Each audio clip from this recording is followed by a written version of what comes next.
Around में मेरे साथ में बातों के थ्रू पहले मेरा कैरेक्टर मतलब मेरा फिगर के बारे में पूछा, साइज पूछा, फिर उसके बाद पूछते घर वाले में कितने मेंबर्स हैं, कितने हैं। तो मैं एज नॉर्मली जैसे सर्च हो सकता है ना कि पूछते हैं स्टूडेंट के लिए कितने फैमिली मेंबर्स है, तो वही बताया। फिर उसके बाद बॉयफ्रेंड के बारे में पूछा, बॉयफ्रेंड है कि नहीं, मैंने बोला नहीं है सर, मेरा 5 साल का रिलेशन था पहले।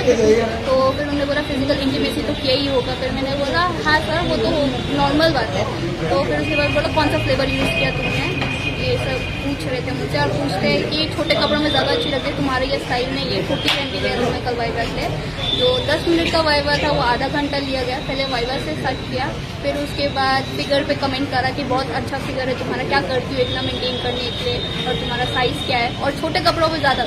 अगर कोई भी दिक्कत हो तुम्हें मेरे से लाइक रात को 1 बजे के बाद कॉल करना, वैसे तो तुम जगी रहती हो। वो एक्चुअली मेरा आईडी स्टॉक कर रहे हैं अब बोला जाए तो, और उनको सारा पता है कि मैं किस तरह के कपड़े पहनती हूँ। साड़ी में बहुत अच्छी लग रही थी, उसमें तुम्हारा फिगर दिख रहा था, ये वो वगैरह वगैरह। और तुम्हारे जो स्ट्रैप्स थे उसको स्ट्रैप्स को क्या बोलते हैं, वो जो स्ट्रैप पहना था तुमने उसको क्या बोलते हैं। मेरे को भी इंटरेस्ट है फैशन में। आप क्या चाहते हैं? आई वॉन्ट जस्टिस कि ऐसा प्रोफेसर अगर मेरे साथ अगर ऐसा हो सकता है तो मैं चाहती हूँ कि वो प्रोफेसर निकाल दिया जाए, कहीं पे भी ना मिले उसको जॉब। और ऐसा प्रोफेसर हैवानियत से ज़्यादा कम नहीं।